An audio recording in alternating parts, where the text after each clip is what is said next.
When you are living through the events of your life on a day-to-day basis, it is sometimes hard to know if you are witnessing an historic turning point in the life of a nation, or just mistaking the noise of Washington politics as usual. But there can be no doubt that the undercurrents in the era of William Jefferson Clinton are unprecedented. While the U.S. press barked and howled with pitiful irrelevance about Clinton's $200 haircut, he quietly became the first president in the nation's history to fire every U.S. attorney in the country. When he fired William Sessions in July 1993, it was also the first time in American history that a president had summarily dismissed an FBI director. As Americans, we must then ask what the reasons were for these unprecedented moves by a new president. Was it by design? If so, why? There are dozens of other questions that beg an answer as well. Bill Clinton himself may have given us a clue to the answer when he stated, "I believe the measure of a person's values can best be measured by examining the life the person lives." That's what this documentary will attempt to do.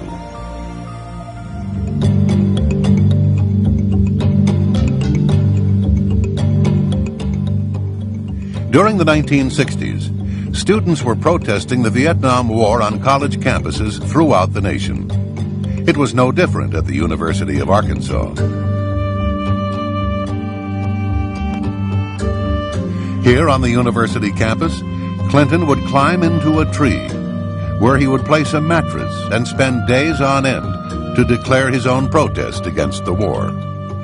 People in Fayetteville still recall walking a block out of their way just to avoid the strong stench that came from the ground below Clinton. The fire department showed up on at least one occasion to wash the ground below the tree, and even gave young Clinton unwanted free showers with their hoses. A photo of Clinton in the tree made the school newspaper, but all known copies of that particular edition have since been confiscated or destroyed.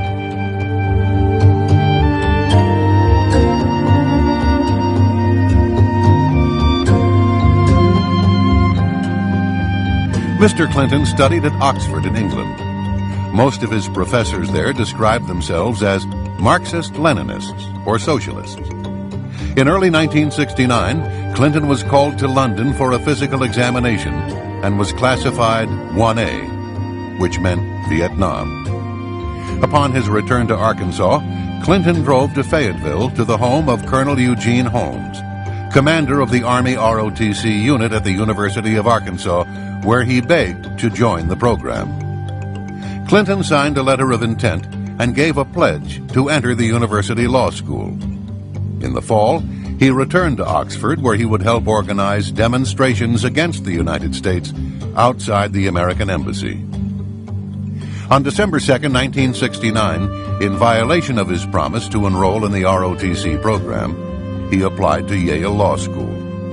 On December 3rd, he wrote a letter to Colonel Holmes stating, quote, "Because of my opposition to the draft and the war, I have great sympathy with those who are not willing to fight, kill, and maybe die for their country," unquote.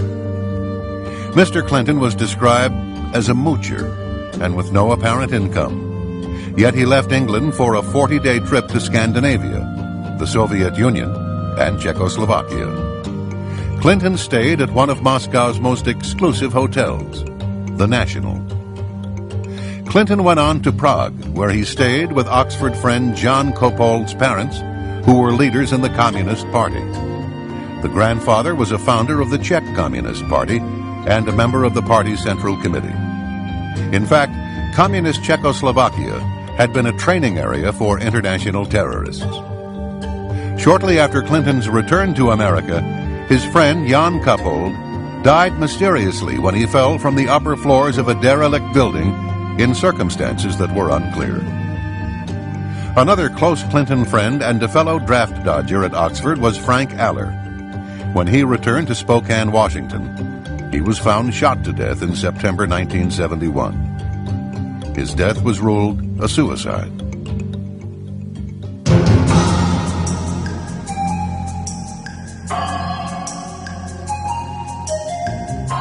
At Yale Law School in 1970, Hillary Rodham helped found the Yale Review of Law and Social Action. The second issue devoted 50 pages to the murder trial of Black Panther Lonnie McLucas. Some of the illustrations depict policemen as pigs. One drawing shows a decapitated and dismembered pig squealing in agony, and another one described them as, quote, a low-natured beast that has no regard for law, justice, or the rights of people, a creature that bites the hand that feeds it, a foul, depraved traducer, usually found masquerading as the victim of an unprovoked attack, unquote. Other articles encouraged experimentation with drugs, sex, and individual lifestyles.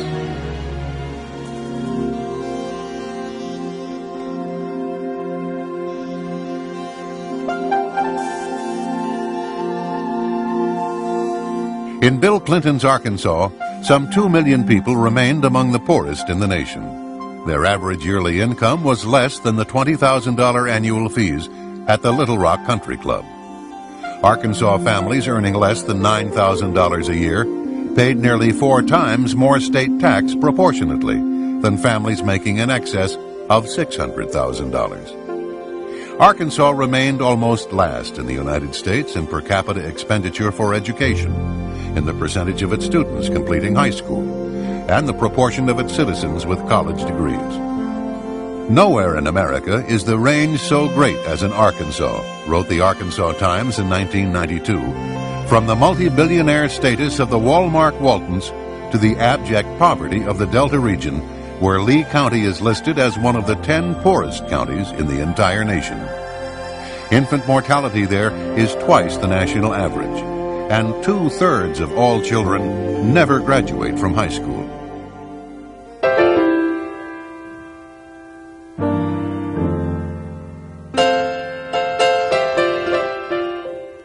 In the aftermath of his 1980 election defeat, Bill Clinton began appearing every Sunday at Emmanuel Baptist Church, which he had never attended so regularly before. He was now seen prominently in the choir, as carefully arranged television cameras carried the service to thousands of viewers throughout the state. A convicted drug dealer and informant named Charlene Wilson testified to a 1990 federal grand jury in Arkansas that she had attended parties in which she watched as Roger Clinton passed cocaine to his brother Bill. On one occasion, Clinton got so high on cocaine that he fell into a garbage can. She also testified that the people would share sex partners, and some of the women included teenage girls. In 1983-84, local narcotics officers videotaped Bill Clinton's brother Roger, saying, quote, "Got to get some for my brother. He's got a nose like a vacuum cleaner," unquote. Throughout the 1980s, the Clintons would enjoy relative impunity from the scrutiny of investigative journalism. The rare independent journalist was soon made an example. Publisher Gene Wurgis tried to expose ballot box stuffing and other corruption through the 1960s and 1970s, and was lucky to survive nearly a dozen attempts on his life. He was indicted 7 times on trumped-up charges, ranging from slander to conspiracy, and was once sentenced to 3 years at hard labor, only to be saved when the main prosecution witness was proven to have lied. In 1978, in Clinton's first run for governor, a retired Air Force lieutenant colonel named Bill Guerin accused Clinton of being a draft dodger by reneging on his 1969 ROTC commitment. Clinton, thinking his letter to Colonel Holmes had long since been destroyed, insisted that the ROTC agreement was canceled shortly after it was made. He said he told Colonel Holmes that he would enter the ROTC program if the commander wanted him to, but he preferred to take his chances with the draft.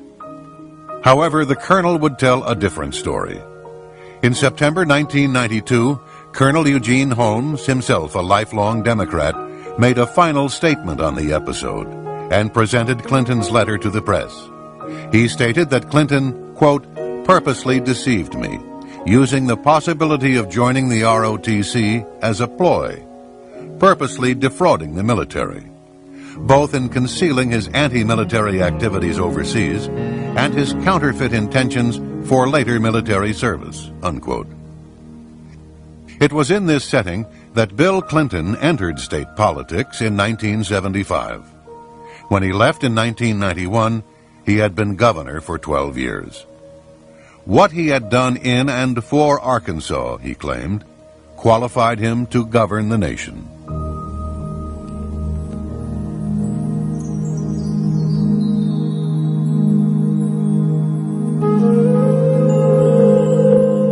From Clinton's first years as Attorney General, Little Rock had been awash in gossip about his blatant womanizing. After he was elected president, Arkansas trooper bodyguards and others would testify to his extramarital relations with literally hundreds of women. State Trooper L.D. Brown stated that on state time and using state cars, he drove the governor to over 100 extramarital affairs and guarded him during those encounters. Brown was Clinton's favorite trooper, and he received dozens of books from the governor, many of which he still retains. In one law book, there's a sentence to the effect that adultery is not a crime and is underlined twice in red. Larry Patterson was an Arkansas state trooper for 31 years and a personal bodyguard for then-Governor Clinton for 6 years. More than once, Patterson said, he stood guard and witnessed the department store clerk performing oral sex on Governor Clinton in a parked car, including the parking lot of Chelsea's elementary school and on the grounds of the governor's mansion. It was probably the most bizarre time I've spent in my tenure with the state police. I was required to go out into the audiences to get women's telephone numbers, their names for him, to block streets, to sit in women's driveways till the wee hours of 3 and 4, 5 o'clock in the morning at their apartment complexes. That's what I was required to do. That was just part of the job. I was told when I protested about that if I didn't like it, find another job. Did you feel soiled? Did you feel in any way disdain for this man that you were assigned to risk, quite frankly, your life for? But your job did not turn out to be saving his life or protecting him. You, quite frankly, turned out to be someone assigned to procure... It's a pimp. I didn't want to use that word, but how did that make you feel? Well, it was real easy to get caught up in all the hoopla at first. But after a while, after you saw the way he treated people, that's not the way that I was taught. It was not the standards that I was raised by. And it bothered me a lot. And to the point where I talked to my supervisors about it, I talked to the director of the state police about it. And I was told, yeah, that's part of your job. In fact, Bill Clinton told me one time, he said, Larry, you may be required to lie, to steal, to kill, to protect me, to cover me. Was his words. On yet another occasion, the governor arrived at the Little Rock airport. Clinton told his bodyguards that he was going to be driven back to the residence by the Arkansas lawyer who had met the plane, so that she could show him her new Jaguar. On the ride back, he drove, and she was nowhere to be seen in the car. He later told Trooper Patterson that he had researched the subject in the Bible, and oral sex isn't considered adultery. George Grieg of the London Sunday Times wrote, quote, "What has emerged is a man with what would appear to be an almost psychotic inability to control his zipper," unquote. The repeated testimony of state troopers would show that Clinton rated women as objects, ripe peaches as he called them, purely to be graded, chased, dominated, and conquered. The governor had been predatory even toward one of the troopers' wives and toward another's mother-in-law. Neither then nor later did many of those around Clinton reflect on the deeper meaning of the womanizing and what it said about other aspects of the man and leader.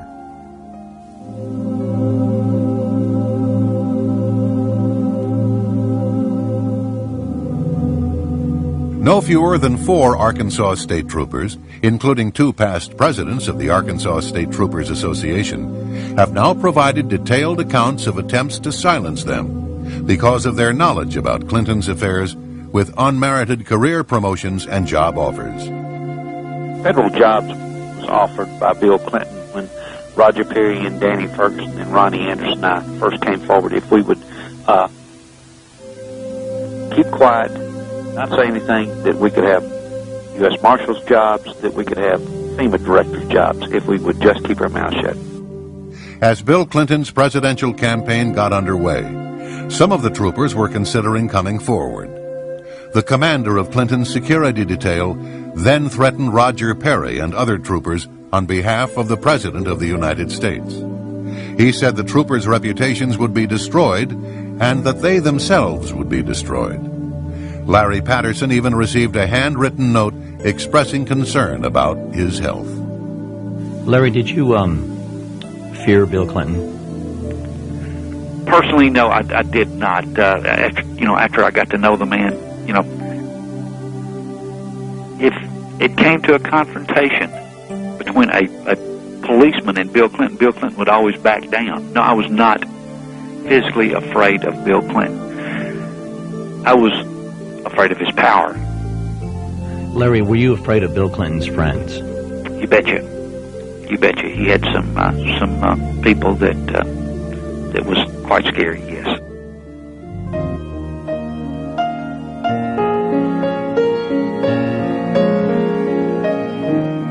Away from the public spotlight, both Bill and to a greater extent Hillary were contemptuous of policemen, whom they commonly derided as ignorant SOBs, says Trooper Brown. In 1984, Brown accompanied Clinton to a funeral for a state trooper who had been killed by a survivalist in rural DeQueen. Brown and Clinton went into a banquet room where hundreds of mourning policemen from Arkansas, Texas, and Louisiana were eating. According to Brown, Clinton said, quote, "I don't want to go in and eat with those ignorant SOBs. Let's go to another room," unquote. Hillary was openly hostile, calling them pigs. One trooper said that Hillary forbade him to speak when he accompanied her on a trip to Washington because, as she put it, he, quote, "sounded like a hick from Arkansas," unquote. Another officer said, quote, "Deep down that woman really hated Arkansas, the people in it, and almost everything else except being top dog," unquote.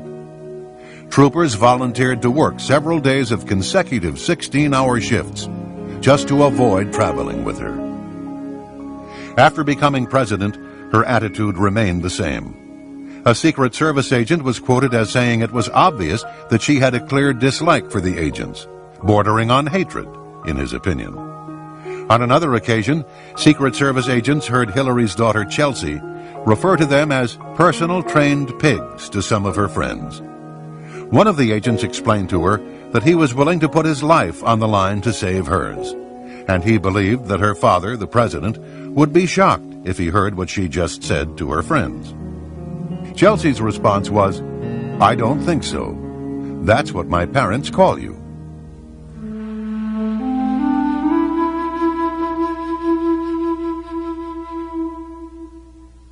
As soon as Clinton was elected governor, he and Hillary formed a partnership with Jim and Susan McDougal in the Whitewater land deal.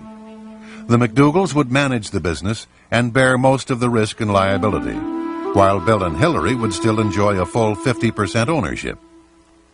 In 1979, the Clintons donated a small parcel of land near a river that flowed through Whitewater Estates to the Arkansas Game and Fish Commission.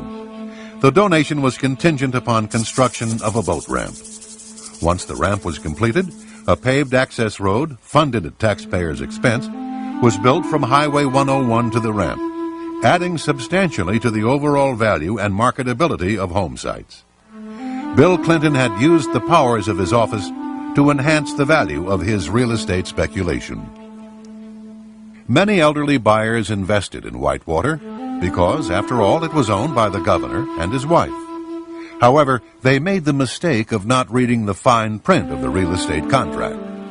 As many of them would find, if they defaulted on their monthly installments for more than 30 days, they would lose all of their equity in the land, regardless of how much they had put down or paid in. The results could be devastating. Clyde Soaps put $3,000 down and faithfully made 35 monthly payments of $244.69. When he fell desperately ill, he could no longer make his payments. Although he had paid $12,000 of the $14,000 price of the lot, he quickly lost the land and all his previous investment. This was a typical case. More than half of those who bought whitewater lots would lose their land and all their equity payments. Records showed at least 16 different buyers paying in more than $50,000 and never receiving property deeds.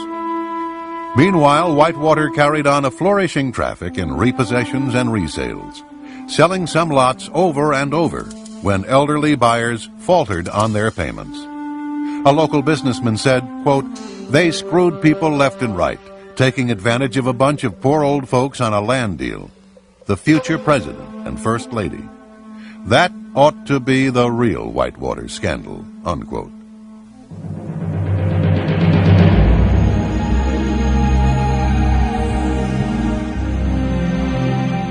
Real estate development was not the Clintons' only good fortune. Less than 2 months after launching Whitewater, Hillary Rodham began trading in the cattle futures market. She was allowed to open her account with a $1,000 deposit, rather than the $12,000 that mercantile exchange rules required. On October 11, 1978, her first transaction netted, within days, a $5,300 gain. Within a week, Hillary had won another $7,800 and $7,200 more only days after that. When she got out of the market in July 1979, her $1,000 investment had mushroomed into $100,000. Her 10,000% return on her investment was more than 5 times the rate of profit made by investors that had bought when she did and sold at the peak of the market during the same period. One commodities analyst said that the odds against such prescience and mastery trading would have been about the same as those of finding the Dead Sea Scrolls on the steps of the State House in Little Rock. In 1995, economists at Auburn and North Florida universities ran a computer statistical model of the First Lady's trades for publication in the Journal of Economics and Statistics. They concluded that the probability of Hillary Rodham's having made her trades legitimately was less than 1 in 250 million. Her broker, Robert Bone, was eventually given a 3-year suspension, one of the most severe sanctions short of criminal prosecution. A 1981 audit showed that Chelsea's nanny, Dessie Sanders, was employed at the governor's mansion from the time of Chelsea's birth to the time Clinton left office. The state of Arkansas does not pay for nannies, so Governor Clinton had Dessie Sanders listed on the payroll as a security guard. During the decade of the 1980s, the Clintons' income would put them in the top 3% of American families. Despite this, the Clintons would take nearly $200,000 off their taxes in charitable contributions. Yearly totals range from about $1,000 to well over $2,300. $30 for 3 shower curtains, $40 for an old pair of Bill's running shoes, and various amounts for discarded undershorts and shirts. The 1980s would prove to be very profitable for the Clintons. Ironically, during her husband's run for the presidency, Hillary would accuse the 1980s as being the decade of greed.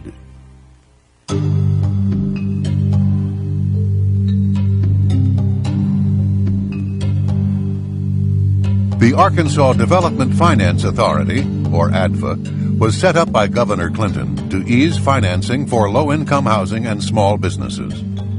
The agency's expensive legal work went to favored law firms, its lucrative underwriting to select Wall Street houses and local bond brokers, almost all of them backing Bill Clinton. There was virtually no legislative oversight or public accountability. Governor Clinton himself appointed the ADFA board and personally approved every bond issue and major transaction from 1985 through 1992. In 1985 alone, ADFA issued bonds for more than $700 million. His 1990 campaign received over $400,000 in contributions from those benefiting directly from the publicly guaranteed bonds. In the late 1980s, a nursing home chain called Beverly Enterprises was in financial trouble. A Texas banker and Hillary's employer, the Rose Law Firm, formed a nonprofit corporation to buy the nursing homes. They would make millions in profits while being financed by tax-exempt state bonds. In September 1989, they were about to carry off a deal in Arkansas for the purchase of 32 nursing homes with $83 million in state bonds. At the last moment, the deal collapsed when Attorney General Steve Clark claimed he had been offered $100,000 in campaign money as a bribe to drop his opposition to the Beverly bonds. The partner who devised the nursing home scheme, William Kennedy III, would later be named a counsel to the president, one of the most powerful positions in the Clinton White House.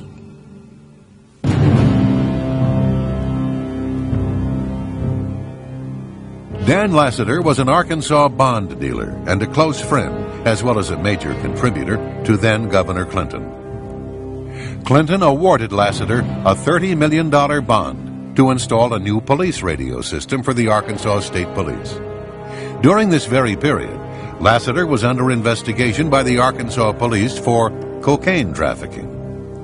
Intelligence reports show that the Drug Enforcement Agency had opened a file on Lassiter in 1983. The Attorney General's office in Santa Fe, New Mexico, investigated Lassiter for narcotics trafficking, with possible ties to organized crime. A federal grand jury indicted Dan Lassiter and accused him of conspiring with Bill Clinton's brother Roger Clinton and others to knowingly and willfully possess with the intent to distribute cocaine. In the end, Lassiter was offered a plea agreement and was charged with conspiracy to distribute cocaine. He was paroled after 1 year, most of it spent in a halfway house. He was granted a full pardon by then Governor Clinton. Patty Ann Smith was 16 years old when she fell under the influence of Dan Lassiter. She was still a child, but not for long.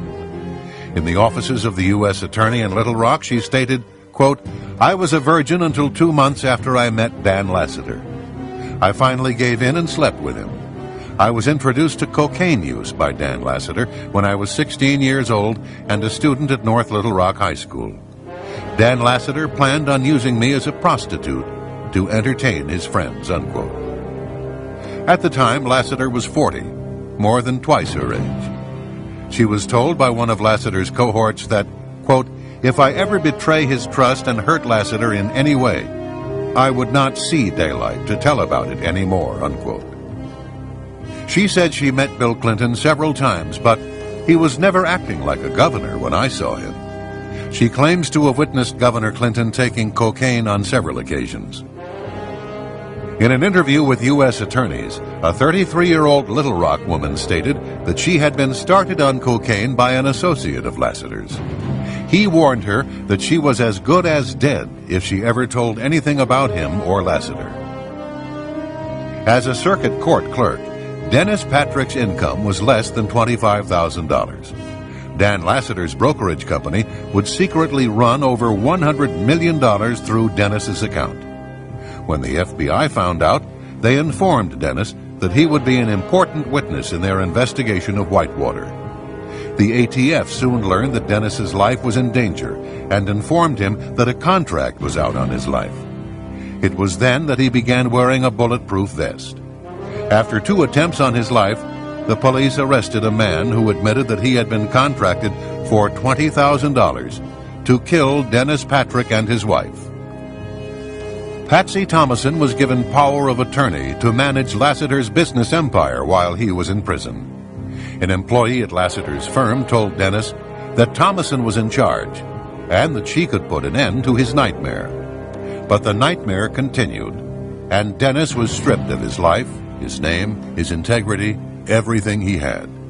He eventually fled the state for his safety as well as that of his family. Patsy Thomason was clearly a favorite of Bill Clinton. He appointed her executive secretary of the Arkansas Democratic Party, which helped build the foundations for his presidential bid.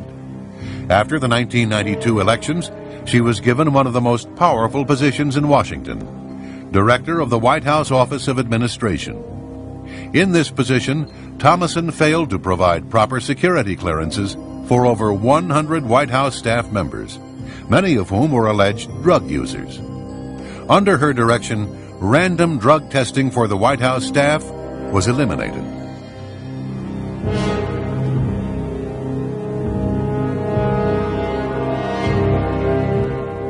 Poultry tycoon Don Tyson heavily financed Bill Clinton's election campaigns throughout his career.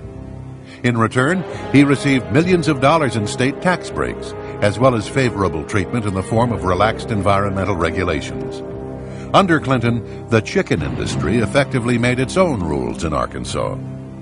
Hillary's amazing $100,000 profit from an initial $1,000 investment was made possible through the influence of Tyson Foods counselor James Blair.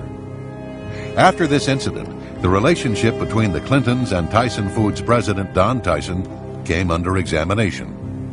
The resulting revelations were shocking indeed, as evidenced by the following documents from the U.S. Drug Enforcement Agency, which linked Don Tyson to drug trafficking. One file cited an informant who said Tyson was involved in drug traffic and stolen property.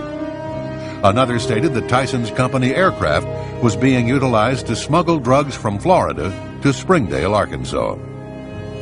A memorandum on July 19, 1988, is centered on Don Tyson's illegal use and distribution of cocaine. It calls for a combined investigation team of FBI, DEA, IRS, and the state police. There were documents that referred to alleged hitmen employed by Tyson to kill drug dealers who owed him money. In one of them, an informer stated that Daddy Don, Donald Tyson, can put out the word to take care of you. She gave as an example a female who was found in a culvert near Highway 71 outside of Fayetteville, Arkansas. One woman stated that she was afraid that she might get killed, as she understood that Don Tyson was a drug dealer who brought drugs in from California by truck and airplanes. And a confidential informant claimed to have information on an alleged hitman for Don Tyson. None of the allegations against Don Tyson have led to criminal charges. Police officers who tried to mount a case against Tyson were destroyed by their superiors in the state police.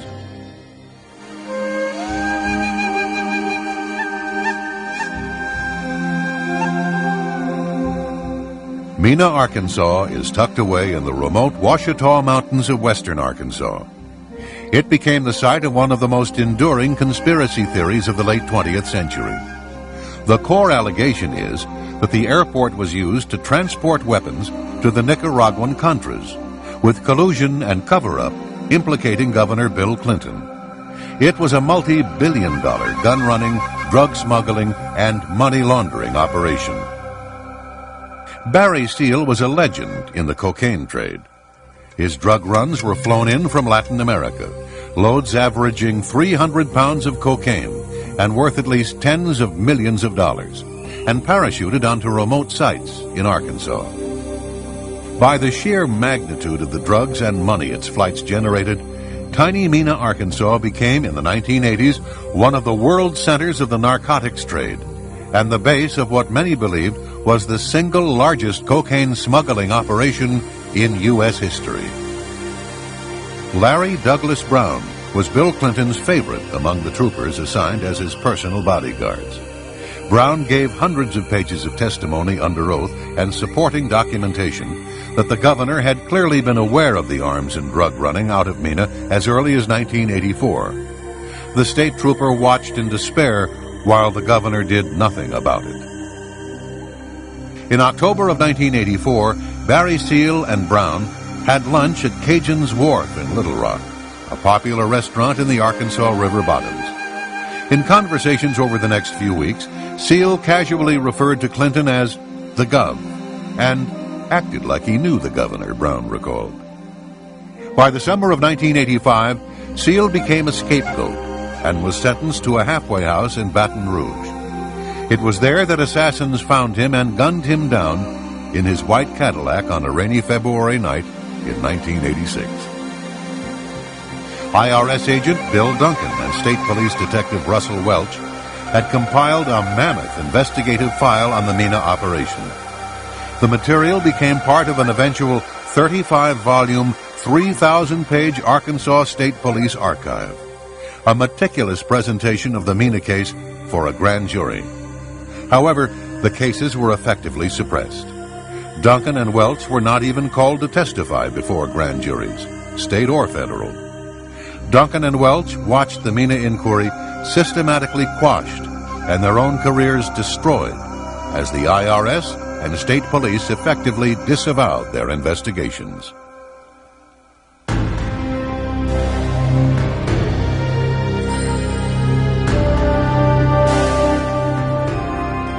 On the night of August 23, 1987, just outside the little town of Alexander, Arkansas, Kevin Ives, 17, and Don Henry, 16, witnessed a cocaine drop, which was part of the drug smuggling operation in Mina, Arkansas. The boys were captured and their hands were tied behind their backs.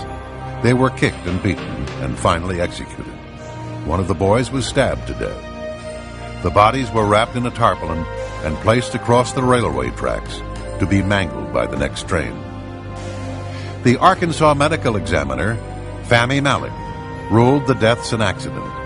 He said the boys had smoked marijuana joints and had fallen into a trance on the railway tracks side by side. As the facts would later show, the crime lab never tested the concentration of marijuana in their blood. They were told to back Malik's ruling. Bill Clinton was the only person to whom the crime lab answered. Kevin Ives' mother, Linda, created such a stir that a grand jury was called to investigate the case. The bodies were exhumed, and a second autopsy was conducted by the Atlanta medical examiner, Dr. Joseph Burton. He showed an enhanced photograph of the wound to 6 other forensic investigators. They all concurred that it was a stab wound. He also found that Kevin Ives had been smashed in the head with a rifle butt. The report of the grand jury concluded that the deaths of Don Henry and Kevin Ives were definitely the result of foul play. It urged that law enforcement agencies, the prosecuting attorney's office, to continue the investigation into the deaths of Don Henry and Kevin Ives and into the drug problem in Saline County. Because of Linda Ives' investigation into the death of her son, she was placed on Bill Clinton's enemy list by White House counsel Mark Fabian. Already, people associated with the case were beginning to die in what amounted to a reign of terror among young people in Alexander, Arkansas. April 1988, Keith Coney told his mother he knew too much about the Ives-Henry murders and feared for his life. After being slashed in the neck, he was fleeing for his life on his motorcycle when he slammed into the back of a truck and was killed. Booney Bearden, a friend of the boys, disappeared. His body was never found. November 1988, Keith McCaskill claimed to have knowledge of the Ives-Henry murders, but was killed before he could testify. McCaskill, knowing that his life was in danger, had said goodbye to his friends and family. He died from 113 stab wounds. January 1989, Gregory Collins claimed to have knowledge of the Ives-Henry murders, but was killed before he could testify. Collins was found dead from a shotgun blast to the face. April 1989, Jeff Rhodes claimed to have knowledge of the Ives-Henry murders, but was killed before he could testify. His body was found in the city dump, dead of a gunshot wound to the head.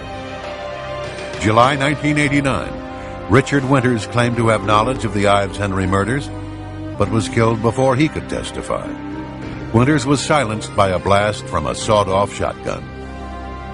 June 1990, Jordan Kettleson claimed to have information on the Ives-Henry murders, but was killed before he could testify. He died from a shotgun blast to the head. To date, no arrests have been made in regard to these murders. Arkansas's medical examiner ruled the death of 2 teenage boys an accident, while several forensic investigators and a grand jury concluded they were murdered.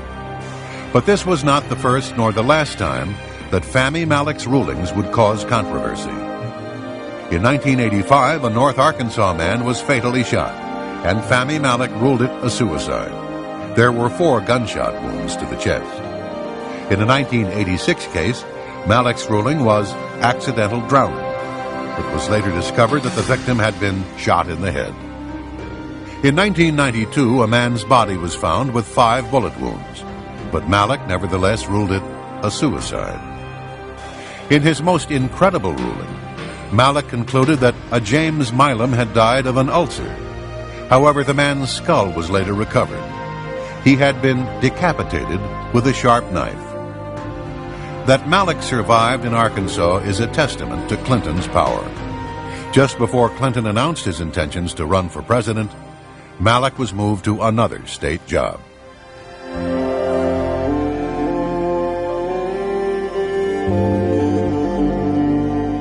Union boss Arthur Koya has managed to build a political alliance with the Clinton administration. He attended the White House regularly to share breakfast with the First Lady and flew with Clinton on Air Force One. Even as Koya and the president gave each other gifts, such as expensive golf clubs, the Justice Department was filing a civil suit against Koya. It charged that he and his co-conspirators employed actual and threatened force, violence, and fear of physical and economic injury to create a climate of intimidation and fear. Members were intimidated into silence by violence, economic coercion, and by the known ties of local and international union officials with organized crime. Within days after a draft of the suit was delivered to Koya, President Clinton sent him 2 personal letters. One thanked Koya for his support of Democratic candidates, and another promised to share Koya's views on labor with Labor Secretary Robert Reich.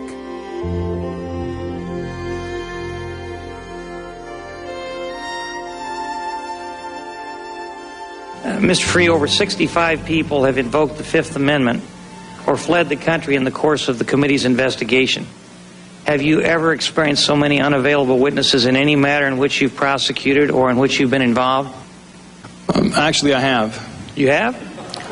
Give me a rundown on that real quickly. I spent about 16 years doing organized crime cases in New York City, and many people were frequently unavailable. So was that the only time you experienced something like that? Went on for quite a while. So the only time that you experienced anything like this was when you were investigating an organized crime syndicate?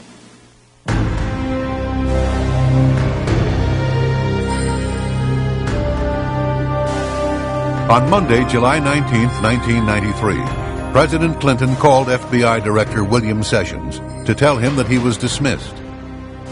It would be the first time in our nation's history that a president had fired an FBI director. He called a second time a few minutes later. The president seemed to be in a hurry.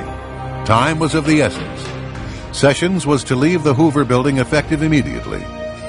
The next day, Vince Foster's body was found in Fort Marcy Park, dead from a gunshot wound to the head. Under the assassination statute, the FBI would have been compelled by law to take over the case if there was any question that it might have been a homicide. But with the firing of its director, the FBI was in turmoil, and the Park Police became the lead agency in charge. The Park Service had neither the depth nor the experience to investigate a case of this magnitude, which led many to ponder the question, was it the intention of the White House to limit the scope of the investigation? Vince Foster had been a close friend of Bill Clinton's in their boyhood town of Hope, Arkansas. As Deputy White House Counsel for the Clinton administration, Foster became the highest-ranking U.S. government official to die under mysterious circumstances since President John F. Kennedy. He, more than anyone else, knew the financial secrets of both the campaign of 1992 and the Clinton presidency, just as he knew the secrets of the Rose Law Firm and of Hillary Rodham Clinton's business and financial dealings over the previous decade, dealings that would become the subject of numerous investigations.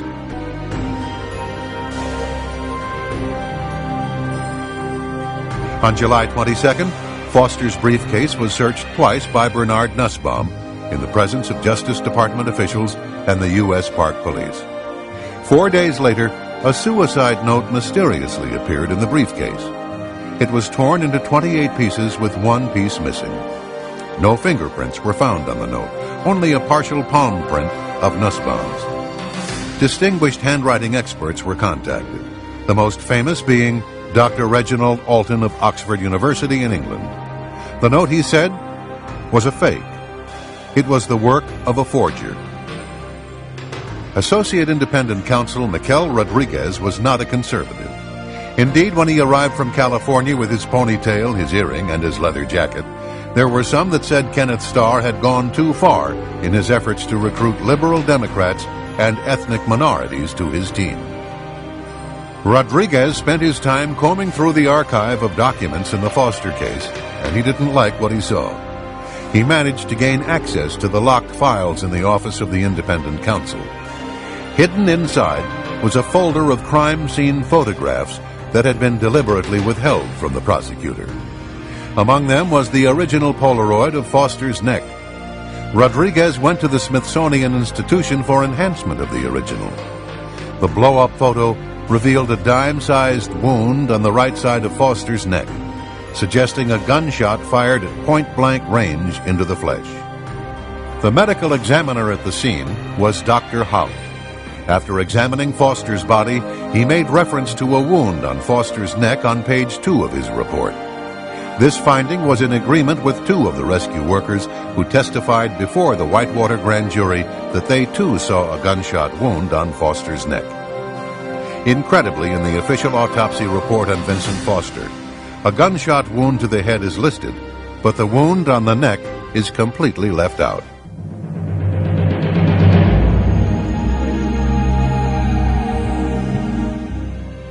The official autopsy conducted by Dr. Beyer states that there was a large 1 by 1 1/4 inch exit wound found on Foster's head.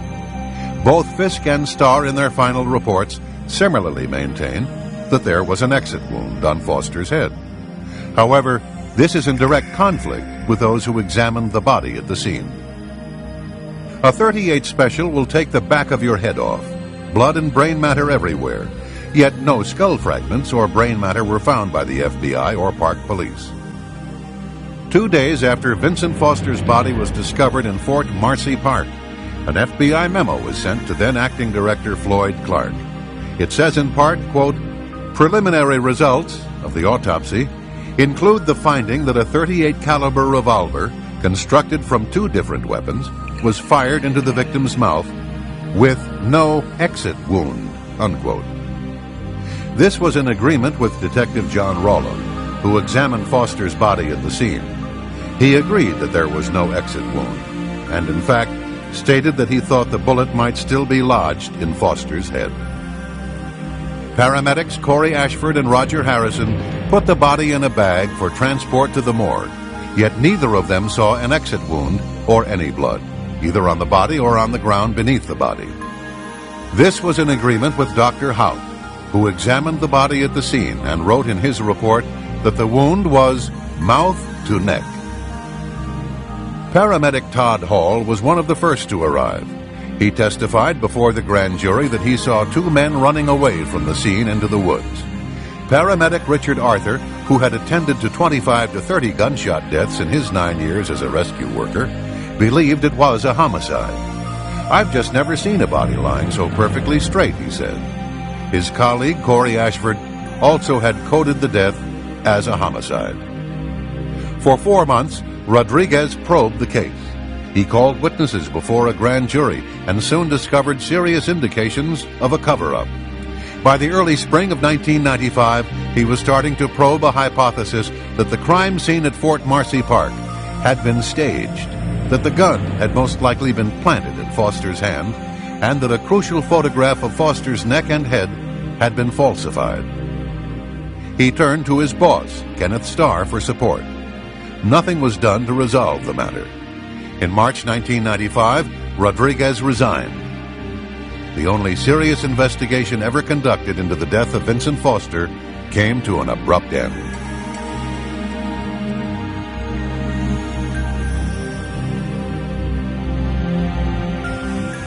The confidential witness had stopped at Fort Marcy Park and had ventured about 700 feet into the wooded groves where he spotted a body lying in the dense foliage.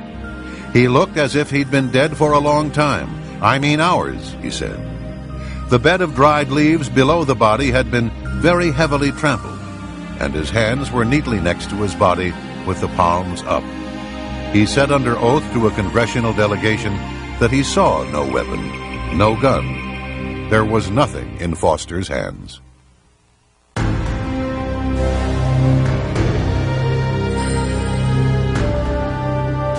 A Park Police Polaroid shows a .38 Colt revolver hooked on Foster's thumb. It was made from parts of at least two separate weapons, and it had two different serial numbers. The only recorded sale to gun retailers of both serial numbers was in 1913, and that was too old to trace. Foster's fingerprints were not found on the gun, although a print belonging to someone else was found under one of the detachable grips. A .38 Special has a fierce recoil and can throw one's hand back over their head. However, the large sight on the gun did not damage Foster's teeth or gum tissue, and the gun was neatly at his side. Residents of homes as close as 300 yards away were never interviewed by the Park Police as to whether they had heard a gunshot. The bullet was never found. No matching ammunition was found in Foster's house. Also, note the heavy foliage around the body, which is inconsistent with the dirt pathway in front of the second cannon where the police claim the body was found. Foster would have had to walk 700 feet into the park, yet the FBI lab tests found no coherent soil on Foster's shoes. Investigators doing simulation walks found an abundance of soil on their shoes. Two homicide detectives who performed their own 2-month investigation into the Foster case concluded that the crime scene had likely been staged, with the gun placed in Foster's hand to make it look like a suicide. This report, funded by the Western Journalism Center in California, was prepared by Vincent Scalise and Fred Santucci, both veteran homicide experts from the New York City Police Department.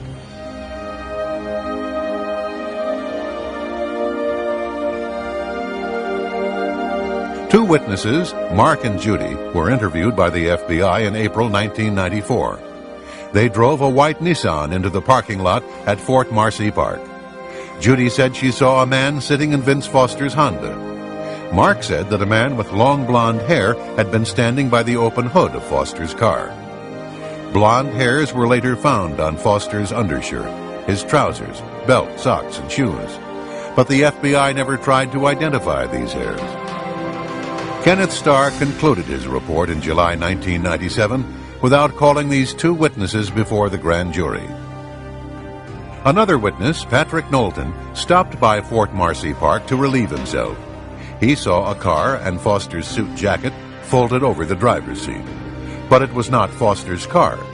He also saw a threatening Hispanic man on watch in the parking lot of Fort Marcy Park. After telling the FBI what he saw, Mr. Knowlton was asked not to mention what he saw to the press. Mr. Knowlton agreed. 17 months later, he discovered through an investigative reporter his statements to the FBI had been changed.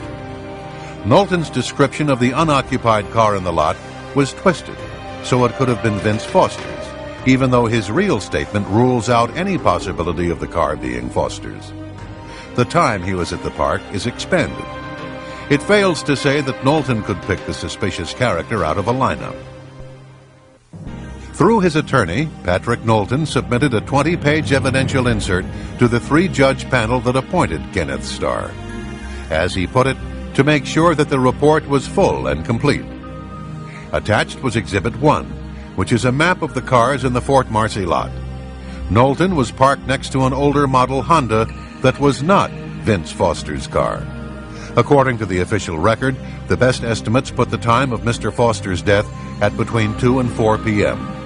However, Mr. Foster's body was discovered at 5:45 p.m., or approximately 70 minutes after Patrick had left the park. Mr. Foster, therefore, could not have driven to the park in his Honda. Exhibit 2 is a map depicting the harassment Patrick suffered. The day he was subpoenaed to testify before the grand jury, he was harassed by at least 25 men who would walk toward him or came at him from behind with threatening glares in their eyes. This technique is known to federal intelligence and investigative agencies, and its objects are twofold. 1, to intimidate and warn witnesses in connection with his grand jury testimony, and 2, to destabilize him and discredit his testimony before the grand jury. In this exhibit, Mrs. Foster could identify only a silver gun. So FBI agents apparently showed Lisa Foster a silver gun, told her it was found in Mr. Foster's hand, and falsely reported that she identified the black gun found in Mr. Foster's hand as belonging to Mr. Foster.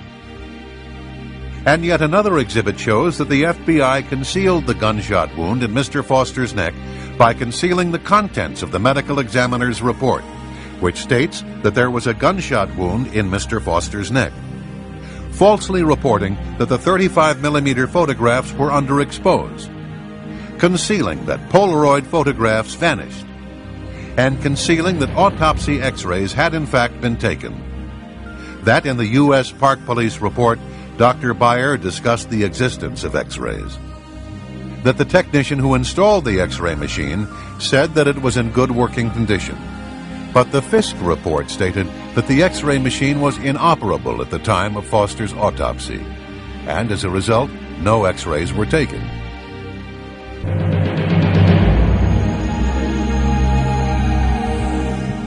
The sequence is crystal clear. In his notebook, Detective Rollo writes, "Dead body, Fort Marcy, warm sunny day." His handwritten notes also indicate that he called the Secret Service at the White House at 6:45 p.m. 20 minutes later at 7:05 p.m., Secret Service logs show that Patsy Thomason checked into the offices of administration where Vince Foster's office was. Foster had kept important documents on Whitewater and other matters in his safe, and a short time later, a group from the Technical Security Division was logged in with her. They were experts in locks and safes. Trooper Roger Perry was on duty at the guard shack of the Arkansas Governor's Mansion when a call came through from the White House. Trooper Larry Patterson tells the story. I had just gotten off work, had driven from State Police Headquarters to my apartment complex. Arrived home no later than 5 p.m. When I was just inside my apartment. I had not taken off my uniform. I had not gotten a Coke or a glass of water or something out of the refrigerator. I was in my apartment looking at my mail, getting ready to undress. The phone rang. I pick it up. It's Roger Perry. He said, "Larry, you will not believe what just happened." He said, "Helen Dickey just called from the White House and said that Vince Foster had just gotten off work, walked out in the parking lot, and shot himself in the head." So this was the latest, 5 o'clock, 6 o'clock, Washington, D.C. time. Perry relayed the message to Governor Jim Guy Tucker. He also called Lynn Davis, the former commander of the Arkansas State Police.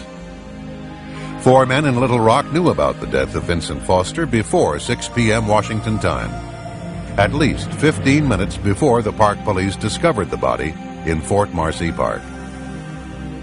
President Clinton appeared on Larry King Live at 9 p.m. It was being broadcast in the library of the White House. About 20 minutes before he went on the air, a CNN makeup artist was preparing the president for his television appearance when a man walked in and announced that a note had been found in Vince Foster's office.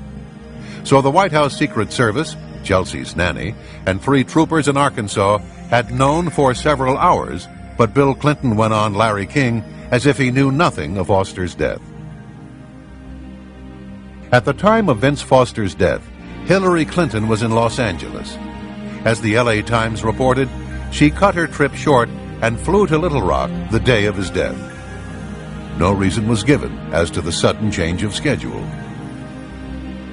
Former FBI Director William Sessions stated that the Foster case had been compromised from the beginning.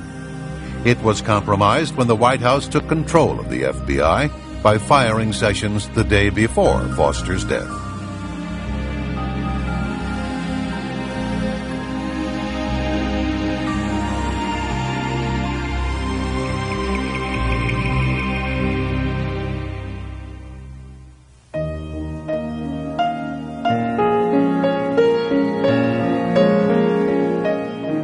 Gerald Parks was a Little Rock private investigator who became deeply enmeshed in the Clinton political machine.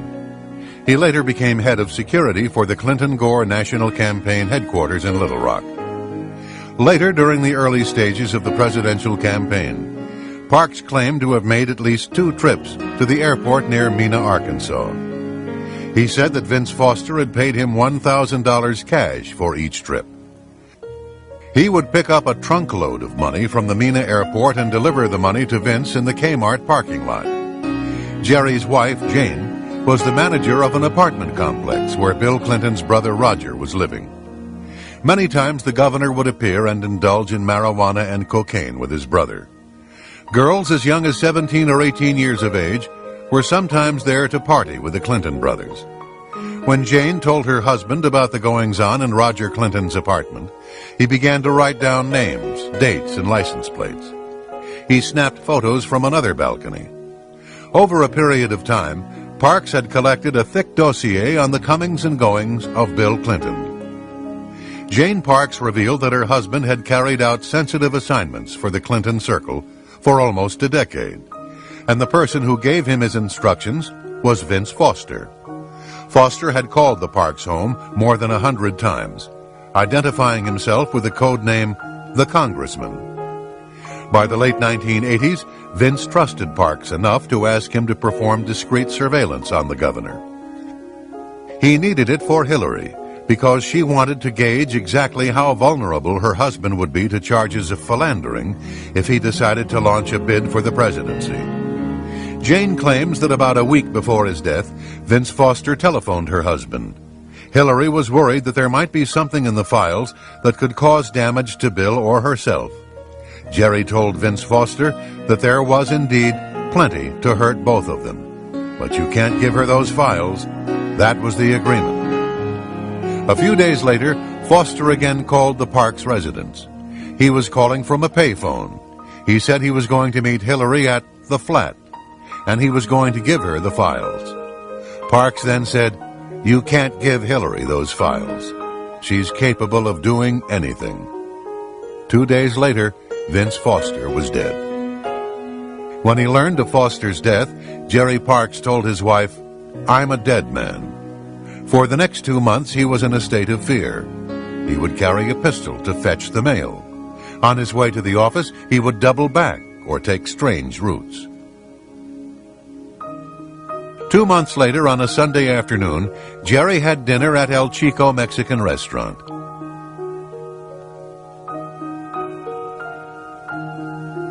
On the way back, a car pulled up beside him and shot and killed him with a 9mm handgun at point-blank range.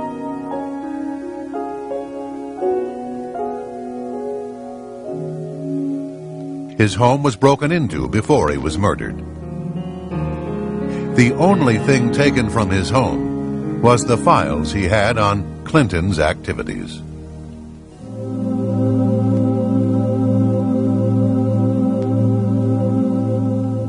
Trooper Ferguson's ex-wife, Kathy, was to be one of the key witnesses for the prosecution in the Paula Jones case, and had been openly vocal about her belief in Paula's testimony.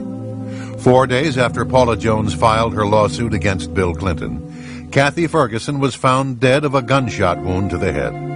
Her death was ruled a suicide.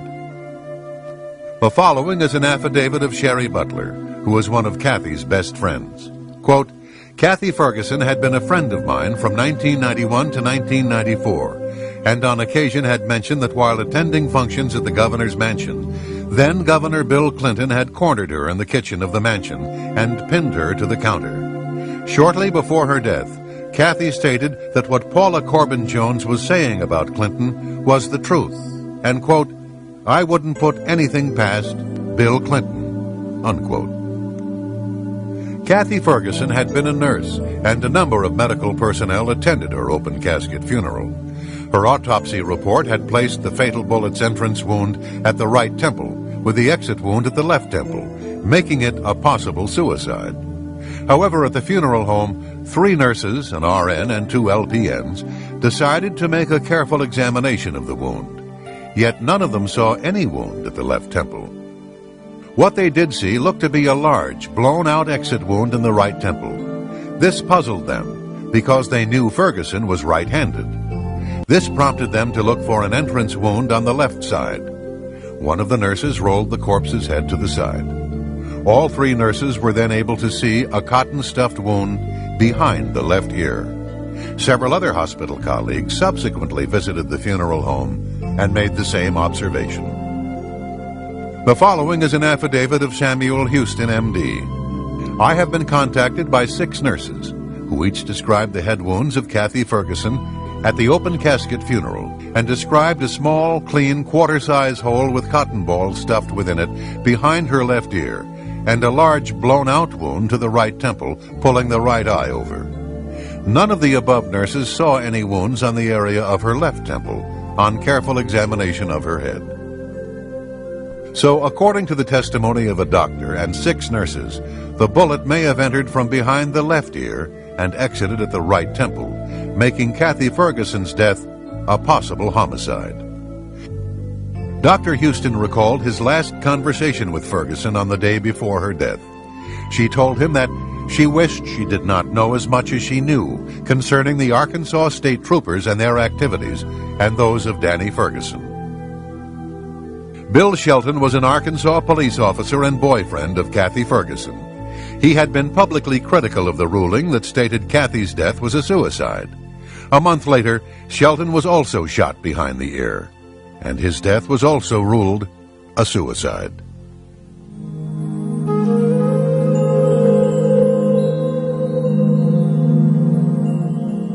In November 1993, Kathleen Willey was leaving the Oval Office from a private meeting with President Clinton when she ran into her friend, Linda Tripp. Willey told Tripp that Clinton kissed her and fondled her. Tripp described Willey as disheveled. Her face was red, her lipstick was off, and she was flustered. Kathleen's husband, Ed Willey, was manager of the Clinton Presidential Finance Committee. He was found shot to death a few hours after his wife's incident with Clinton. The death was ruled a suicide.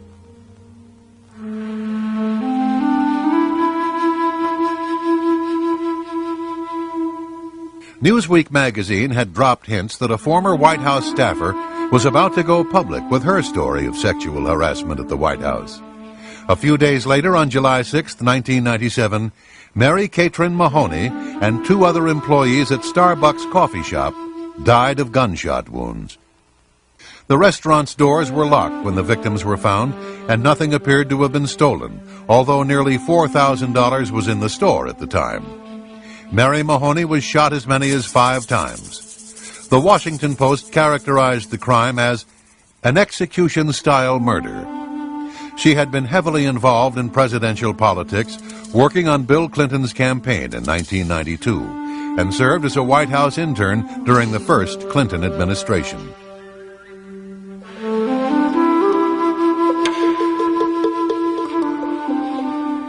November 1997. A transmission shop owner opened the trunk of a tornado-ravaged car and found a trunkload of documents. Among them, a 1982 cashier's check for $27,000 payable to Bill Clinton. The source of the funds for the check was the McDougal Savings and Loan. The shop owner, Johnny Lawhon, was reluctant to talk about his discovery. He said, quote, "Clinton is the most powerful man in the world," unquote. Lawhon later died in an automobile accident. James McDougal had stated, quote, "Immediately concurrent with the check being found, I started getting a lot of heat. I am a prisoner of the executive branch," unquote. He was serving a 3-year sentence in the Federal Medical Center in Fort Worth, Texas, and was cooperating with the independent counsel into the investigation of the president. He was scheduled to testify before the grand jury. Against doctor's orders, McDougal was given an injection of Lasix, a diuretic. He was then put in solitary confinement, where he died of cardiac arrest.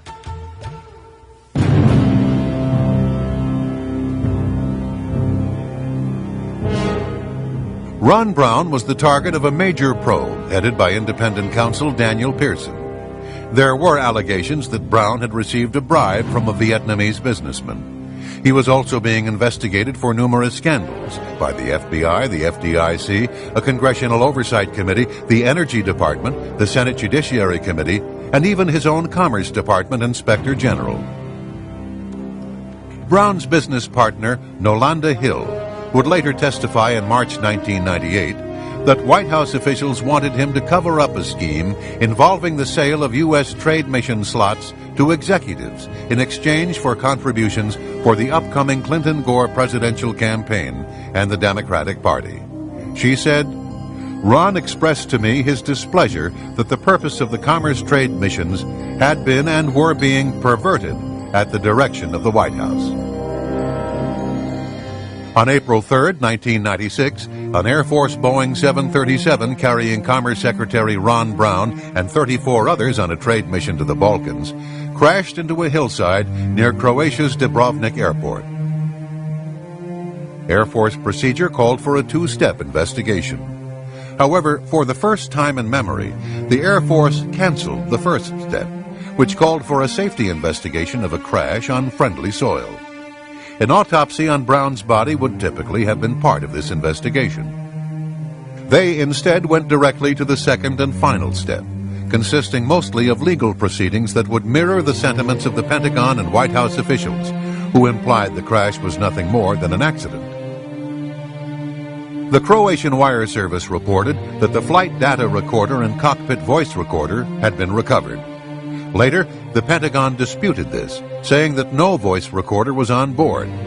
But Hillary Clinton flew on the very same aircraft 2 weeks prior, making it unlikely that a voice recorder would not have been on board.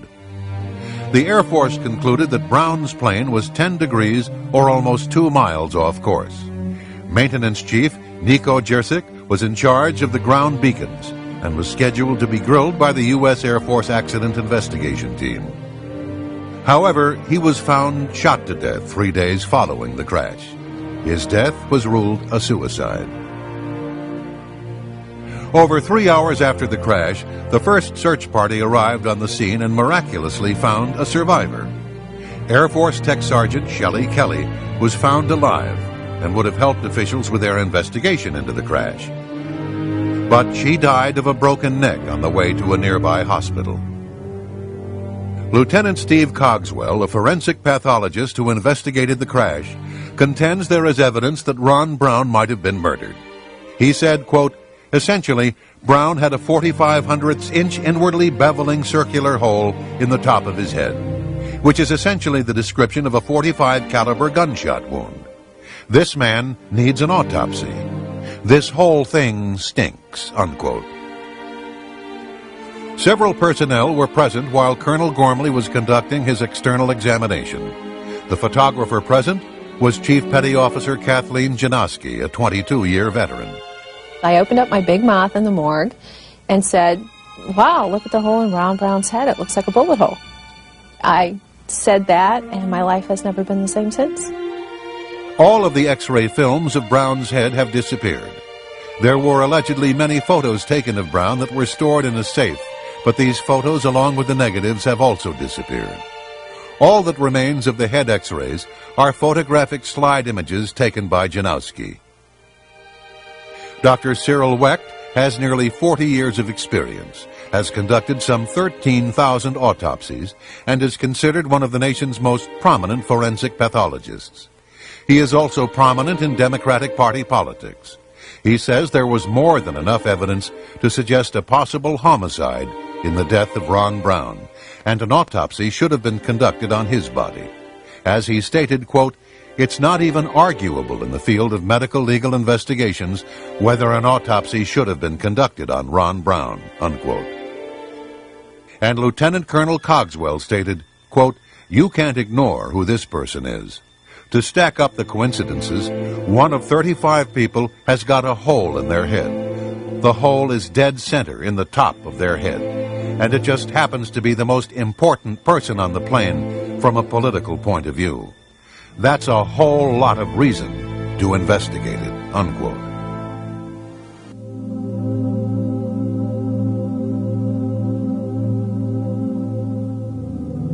In late 1993, the White House Office of Personal Security, headed by Craig Livingstone, illegally obtained from the FBI the confidential background files on more than 900 Bush administration officials and other perceived enemies of President Clinton.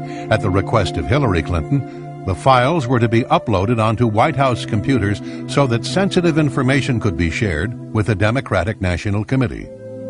These files contain all allegations, rumors, or statements made about the individual during FBI background checks, whether or not confirmed, true, or even credible.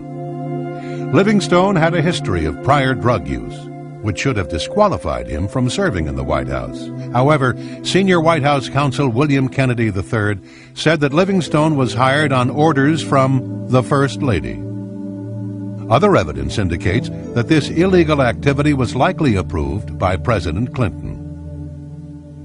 Congressman Bob Barr comments on this frightening scenario. Chuck Colson, who is now a born-again Christian and a prominent speaker on prison reform and religion in America, went to federal prison, went to jail because he misused a single government law enforcement file.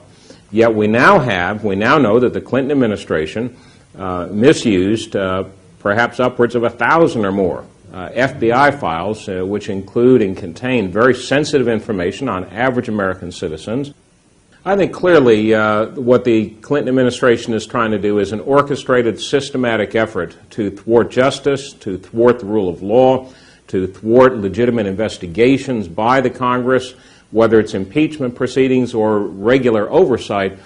They're clearly designed, as they are, with going after Kenneth Starr, the independent counsel, and other independent counsels, trying to derail investigations. They're trying to derail prosecutions.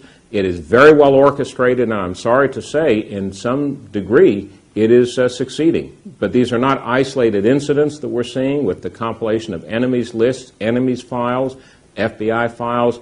It is systematic, it is abusive, I believe it is illegal, and it is very frightening because this is precisely the sort of stuff, except on a much larger scale, that forced President Nixon from office a generation ago.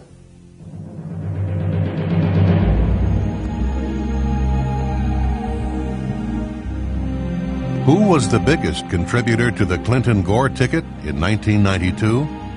Not a corporation, not a labor union, not a Hollywood mogul, but Indonesian businessman James Riyadi, who gave $450,000 to elect Bill Clinton. The Riyadis and their executives gave an additional $600,000 to the Democratic National Committee and Democratic state parties. The Riyadis' corporate flagship is the Lippo Group, a multi-billion-dollar financial conglomerate with business ties to China's communist government. The patriarch of the business empire, Mokhtar Riyadi, and all three of his sons have fled the country. In 1977, Mokhtar Riyadi became partners in one of America's largest investment banks, Stevens Incorporated in Little Rock, Arkansas. His son, James Riyadi, interned there and soon began a friendship with Arkansas Attorney General Bill Clinton. Thus began a friendship that has lasted 20 years and has spread a web of intrigue, financial corruption, and foreign influence into American government. In return for their generosity, the Riyadis and their friends were given unparalleled access to the White House. On the afternoon of April 19, 1993, 80 members of the Branch Davidian religious cult were holed up in their compound outside Waco, Texas. On that same day, James Riyadi, John Huang, and other Chinese officials were visiting President Clinton in the Oval Office. The television in the corner showed CNN's live coverage of the burning compound as 17 American children were dying in a burning inferno. But the president took time out to give his visitors a tour of the White House. In their book, Year of the Rat, Edward Timberlake and William Triplett have connected the dots between the Clinton White House and the Communist Chinese. Some examples are as follows. The Riyadi family, with connections to Communist China's KGB, became the largest contributor to the Clinton-Gore campaign in 1992. Communist agents and representatives of Chinese organized crime were granted extraordinary access to the White House. They had targeted Bill Clinton 15 years earlier when he was an obscure politician in Arkansas. America's defense and foreign policy have been twisted to benefit Clinton and Gore foreign backers, including the Chinese military. Nearly 100 witnesses have either fled the country or taken the Fifth Amendment. William C. Triplett II is the former chief counsel to the Senate Foreign Relations Committee. He has 30 years of experience working on China and national security. We asked him about the Riadi family. They tried to come into the United States in the late 70s in Georgia. That didn't work out. Ultimately, they ended up in Little Rock. And in Little Rock in the late 70s, the heir apparent to the family fortune met Mr. Clinton when he was then Attorney General of Arkansas, and there have been perhaps 20 years worth of friendship from thence. Their man in the United States was a man named John Huang, who was also ethnic Chinese from Taiwan, and he joined them overseas. And he looked after their business interests here and also their campaign contributions. He was in charge of writing the checks and making sure that it happened. In 1992, Mr. Clinton, in the spring, was in trouble. It had been discovered that he was a draft dodger. The Jennifer Flowers business had come out, and he was out of money for the New York primary. What happened then was that the Riadi family has a bank in Arkansas that they could influence, and the bank gave loaned $3.5 million to the Clinton campaign, and that was enough to get him the nomination. So I think one could say that they were instrumental in getting him the nomination and the election in 1992. It's really quite outrageous for a dollar that an American citizen provides to a candidate or a party of their choice being neutralized by a dollar coming in a million times over from a foreign source, not just a foreign source, but a foreign adversarial source, namely Communist China. The Riadi family is not a public charity. They wanted something for their money.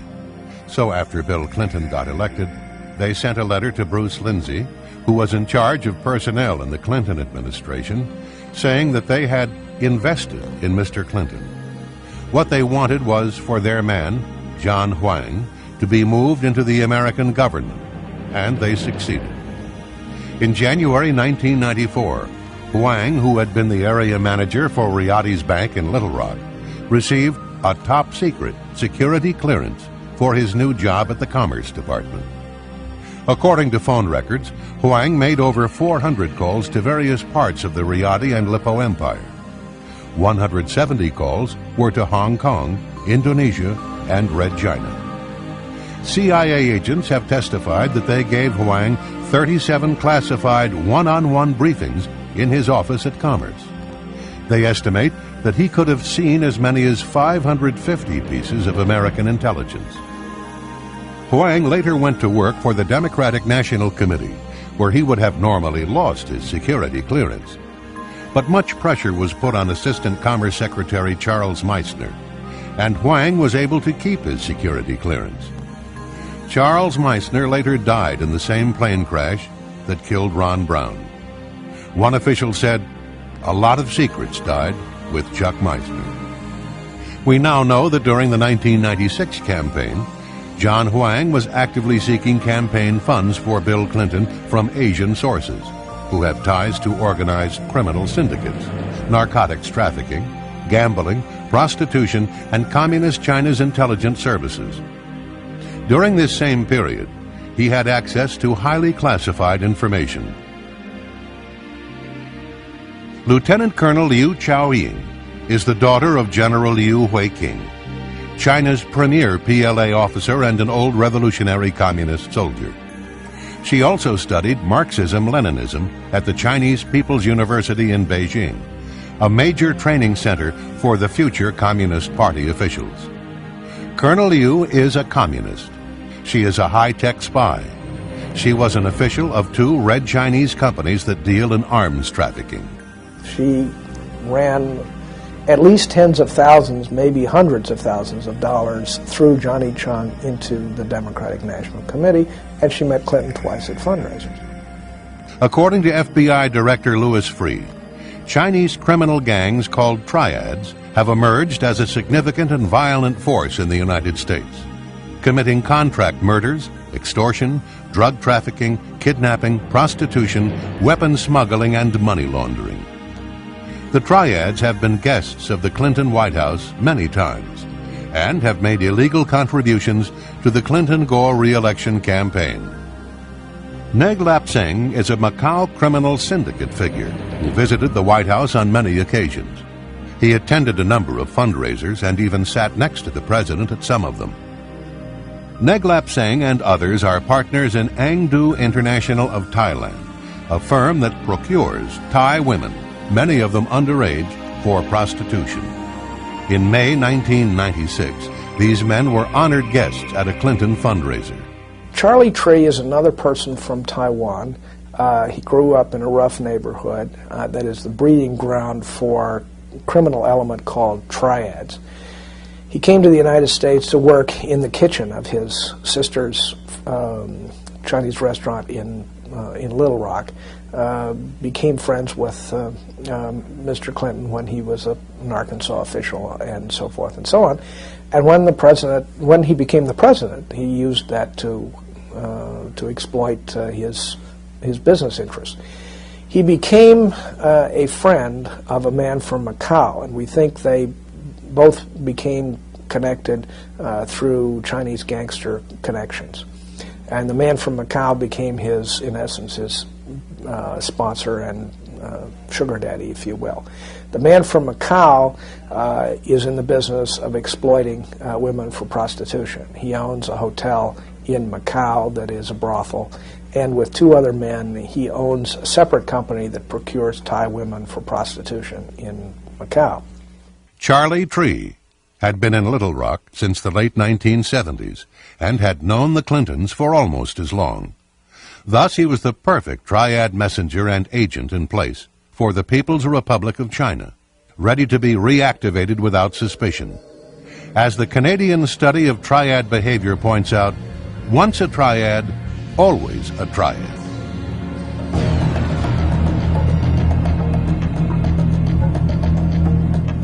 For the past 50 years, the United States has guaranteed Taiwan's independence against Communist China's threat of forcible reunification.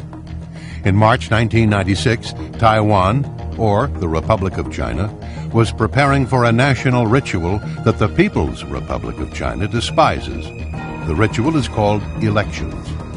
When Taiwan's elections proceeded on schedule, the People's Liberation Army launched several of its intermediate-range ballistic missiles by firing them into the Pacific just off the north and south ends of the island.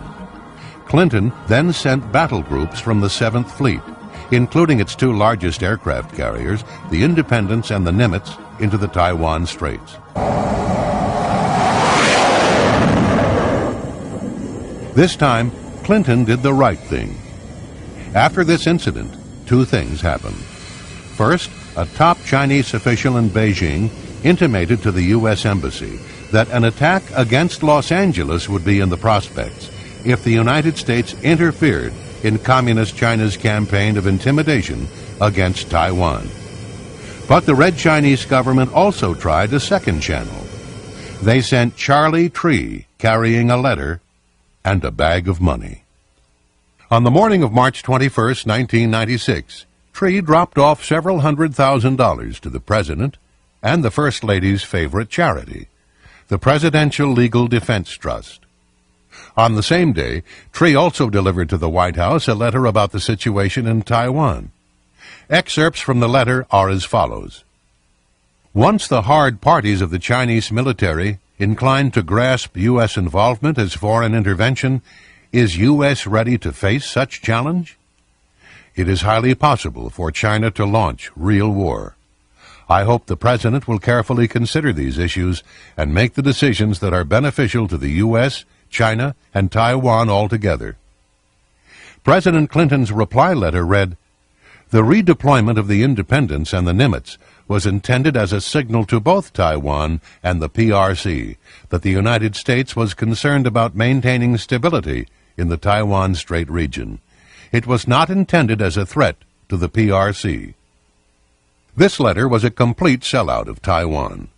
Clinton, in effect, was saying that his administration would no longer be prepared to deter Beijing from any menacing actions it may take toward Taiwan.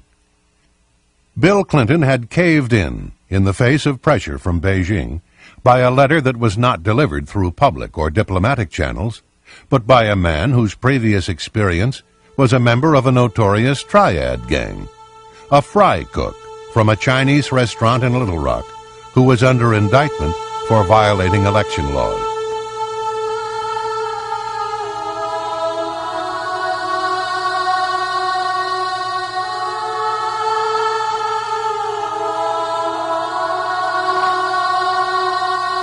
The president made a mistake to just overlook what the Chinese government did at Tiananmen Square and give them most favored nation status.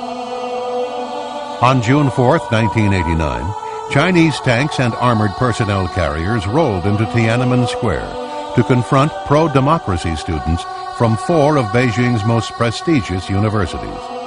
The students were unarmed and practitioners of nonviolence. When it was over, some 4,000 to 6,000 people lay dead in the streets of Beijing. We know who did it. We know the names of the Chinese units. We know their commanding officers. We know everyone. And the reason we know is because NATO's military attachés had spread all over the city that night, and they were reporting from all points of the city. And we know who the commanders of the Chinese units were and what they did that night. And they killed the Chinese young people, and they knew what they were doing, and they did it anyway. Congress reacted immediately, forcing President Bush to cut off all military exchanges with the PLA. This policy stood for the next 4 years. As soon as President Clinton was elected, that policy was reversed. And so, as near as we can tell, every Chinese general who was personally involved in killing Chinese young people has been to the United States and received the royal treatment. Now, typically, how this works is as follows. The Chinese general comes here in secret, goes to the Pentagon, gets a 19-gun honor guard salute. He will go to the White House, meet with the president in the Oval Office for discussions. Then he will be taken to American military bases to learn things about the military that we think they should not, and then he goes home. And we're talking somewhere between a dozen and 24 generals. The Clinton administration has shown senior PLA officers our most modern military facilities, shown PLA a Marine amphibious landing exercise, shown them around our latest guided missile cruiser, given the PLA Chief of Staff a tour of our military command center in the Pacific, escorted the PLA Chief of Staff around an American nuclear attack submarine.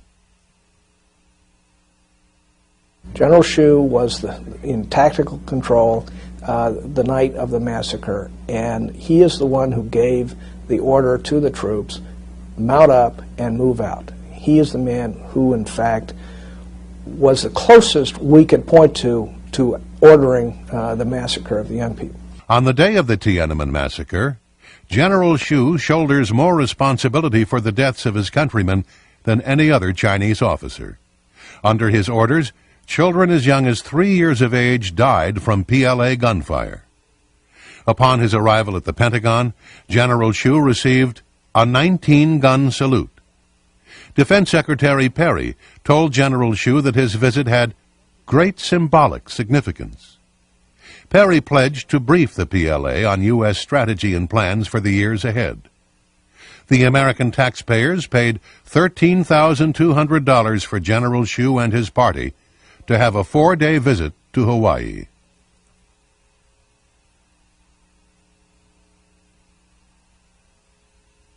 The China Ocean Shipping Company, otherwise known as COSCO, is a merchant marine that is essentially a naval arm of the People's Liberation Army. It is also a major arms supplier to dictators and to terrorists. In 1996, a COSCO ship called the Empress Phoenix sailed into the port of Oakland, California, carrying 2,000 automatic weapons that were destined for Los Angeles street gangs. The chairman of one of the 2 Chinese arms companies implicated in this scheme later had coffee at the White House.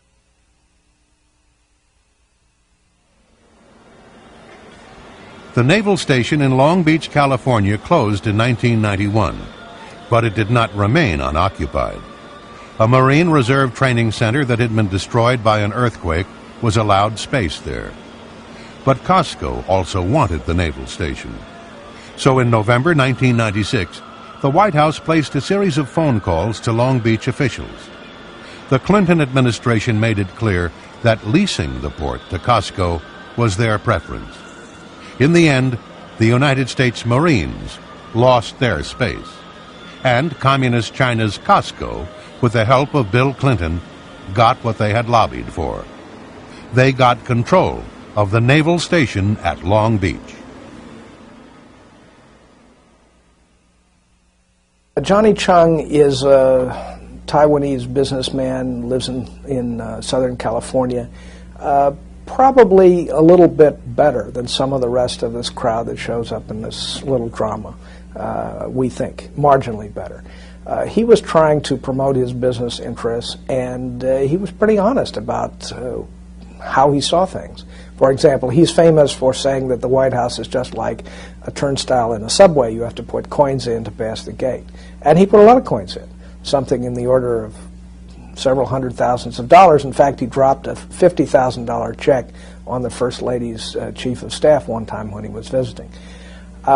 Depending on what records you used, he went in and out of the White House 50 to 60 times, something like that. And the question then is, where did the money come from that he was donating to the Democratic National Committee? And we believe that a lot of the money he was donating came from Chinese military intelligence sources. Johnny Chung went to Hillary Clinton with a number of requests for Chinese officials. A meeting with President Clinton, a tour of the White House, lunch at the White House, a photo opportunity with the First Lady, an invitation to attend the President's radio address. Every request was granted, and on March 11, 1995, Johnny Chung, with his communist Chinese friends, attended President Clinton's weekly radio address. It all fell into place after Chung handed a check for $50,000 made out to the DNC, the Democratic National Committee, to Hillary's chief of staff, Maggie Williams, following a March 9th photo opportunity with the First Lady.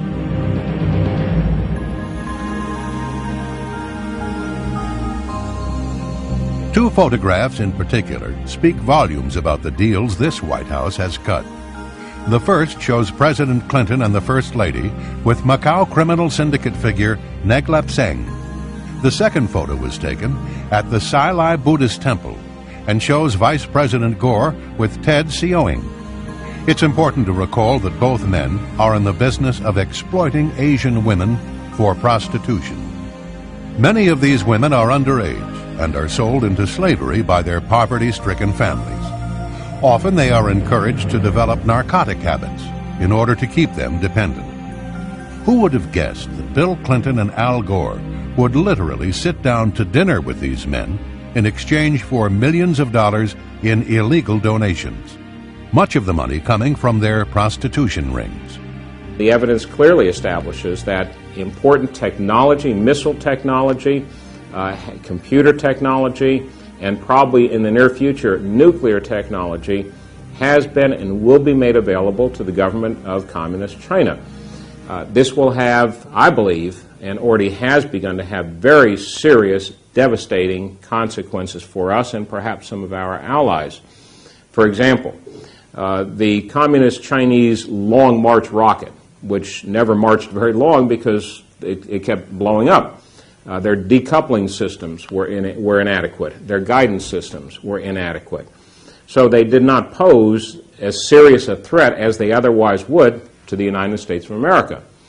Now, as a result of decisions by the Clinton administration to relax export controls and based on actions by certain U.S. companies who put the almighty dollar ahead of our national security and the national security of this country and our citizens, Communist China now has been able to remedy the problems with their long-range rockets, those that would be targeted at the United States or that are used to launch satellites into orbit.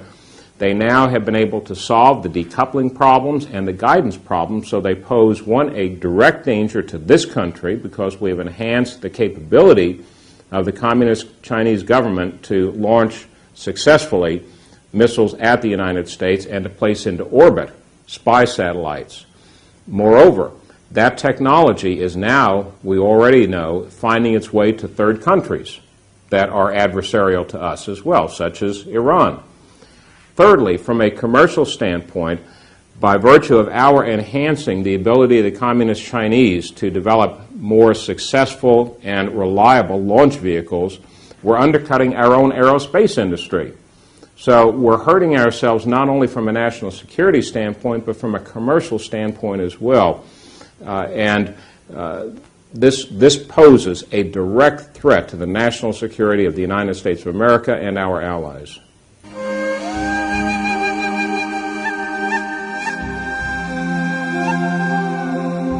The following are a few of the many casualties of those having knowledge or involvement in one or more of the Clinton scandals. In order to save time, only a partial list is shown. July 1978, Susan Coleman allegedly became pregnant after having an affair with Clinton, a problem which threatened to disrupt Clinton's election bid. She committed suicide by shooting herself in the back of the head. August 1991. Danny Casoloro was a reporter who investigated various scandals in Arkansas, including Clinton's Arkansas Development and Finance Authority and MENA. He had warned his family that his life was in danger, and if he were found dead of an apparent accident or suicide, not to believe it. Casoloro was found dead in a bathtub in a West Virginia hotel room with his wrist slit. His death was ruled a suicide. July 1992. C. Victor Racer II was a national finance co-chairman of Clinton's presidential campaign, who died in a plane crash near Anchorage, Alaska. With his inside knowledge of the Clinton administration, he allegedly had become disillusioned by what he had seen and thus became a potential liability. His son Montgomery also died in the same crash. Herschel Friday was a member of Victor Racer's campaign finance committee. Although he was a top-notch pilot, he died a year and a half later when his plane crashed and exploded as it approached the runway. His death was ruled an accident. September 1992, Paul Tully, Democratic National Committee political director, was a friend and trusted advisor of Clinton's. He was found dead due to unknown causes in his hotel room. December 1992, Paula Gober was a speech interpreter and had traveled with Clinton extensively from 1978 until her death. She died in a car accident. December 1992, Jim Wilhite was an associate of Mac McClarty's former firm. He had called McClarty just hours before dying in a skiing accident. January 1993, Ed Cawley, a former Clinton campaign finance chairman in Arkansas, was found dead in a hotel room. May 1993, John Wilson, a Washington, D.C. city councilman, had decided to come forward with inside knowledge he possessed regarding Whitewater. Wilson was found hanged. His death was ruled a suicide. June 1993, Paul Wiltshire, a Washington, D.C. attorney, wrote a 105-page letter to Attorney General Janet Reno describing evidence he had concerning drug and gun running out of Mena, Arkansas. On the first page of his letter, he stated, quote, "The lives of key participants, other witnesses, and even myself are now in grave danger as a result of my passing this information on to you. If you let this information fall into the hands of the wrong persons, some or all of those who know the truth could well be silenced in the very near future," unquote. Wiltshire was found dead in his apartment. The coroner did not rule on the cause of death. August 1993, John Walker was a senior investigator for the Resolution Trust Corporation. He was looking for information concerning a $50 million transfer from an RTC fund in Chicago to Madison Guarantee Savings and Loan to cover up a $47 million embezzlement scheme that included Whitewater and the Clintons. Walker mysteriously fell to his death from an apartment balcony. His death was ruled a suicide. September 1993, Dr. Stanley Hurd was a longtime friend and family physician of the Clintons and was chairman of Hillary's Health Reform Committee. He was killed in a plane crash only a few days after Stephen Dixon, the attorney for the Health Reform Committee, had been killed in the crash of his own light plane. March 1994, Dr. Donald Rogers, the Clintons' dentist, was traveling to meet London Sunday Telegraph reporter Ambrose Evans Pritchard with information on the Clinton scandals. Rogers and his pilot were killed when their twin-engine Cessna crashed in clear weather near Lawton, Oklahoma. Their deaths were ruled an accident. May 1994, Gandhi Baugh, Dan Lassiter's attorney, committed suicide by jumping out of the window of a tall building. His partner committed suicide 1 month later. June 1994, Stanley Huggins was a partner in a Memphis law firm who investigated the dealings of Madison Guaranty Savings and Loan. He produced a 300-page report that has never been made public. Huggins was found dead, reportedly of viral pneumonia. July 1994, Calvin Walraven was a 24-year-old police informant. He testified for the prosecution against Kevin Elders, son of Surgeon General Jocelyn Elders, which resulted in the conviction of Mr. Elders for drug trafficking. A few days later, after the trial, Mr. Walraven was found with a gunshot wound to the head. His death was ruled a suicide. October 1994, Florence Martin was an accountant who allegedly had documents as well as the PIN number to an account that had been set up in the name of Barry Seal for $1.46 million at the Fuji Bank in the Cayman Islands. Martin was found dead of 3 gunshot wounds to the head. November 1996, Barbara Wise was a Commerce Department staffer. She was found dead in her locked office at the Department of Commerce, partially nude and covered with bruises.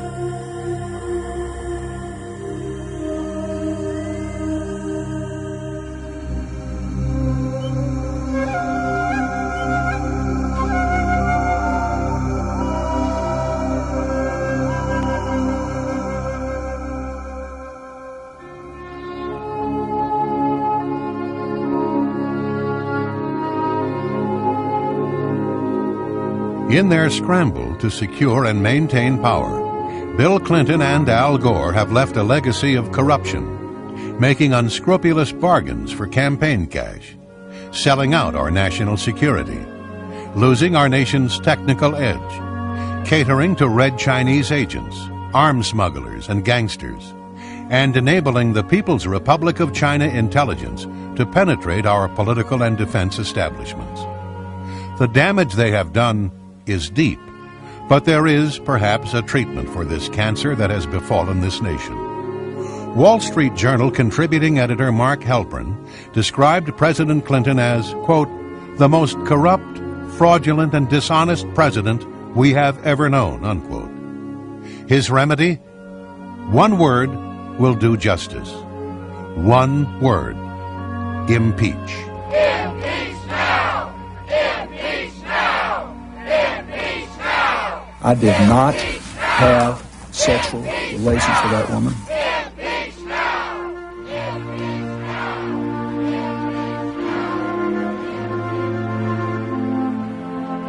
The United States Constitution, Article 2, Section 4, lists the following as impeachable offenses: treason, bribery, and other high crimes and misdemeanors.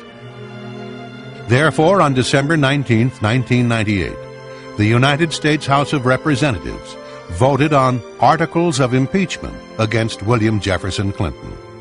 He was found guilty of providing perjurious, false, and misleading testimony to the grand jury, and he prevented, obstructed, and impeded the administration of justice. Secretary, by direction of the House of Representatives and pursuant to House Resolution 614, I hereby deliver these articles of impeachment. Would you hold this? Hear ye, hear ye, hear ye. All persons are commanded to keep silent on pain of imprisonment while the House of Representatives is exhibiting to the Senate of the United States articles of impeachment against William Jefferson Clinton, President of the United States. William Jefferson Clinton, by such conduct, warrants impeachment and trial and removal from office and disqualification to hold and enjoy any office of honor, trust, or profit under the United States. Bill Clinton has become just the second president in U.S. history to be impeached. The evidence is overwhelming that Mr. Clinton has committed serious crimes against the people and government of the United States. Crimes such as accepting bribes from such shady figures as the Red Chinese military, organized crime kingpins, and internationally wanted thieves in exchange for U.S. governmental support for their schemes. Obstructing justice by withholding key evidence, encouraging others to lie under oath, and arranging for others to receive payoffs in exchange for their silence. Aiding foreign powers considered to be enemies of the United States by giving them access to top-secret information, restricted military armaments, and a safe haven on U.S. soil, all in exchange for large campaign contributions.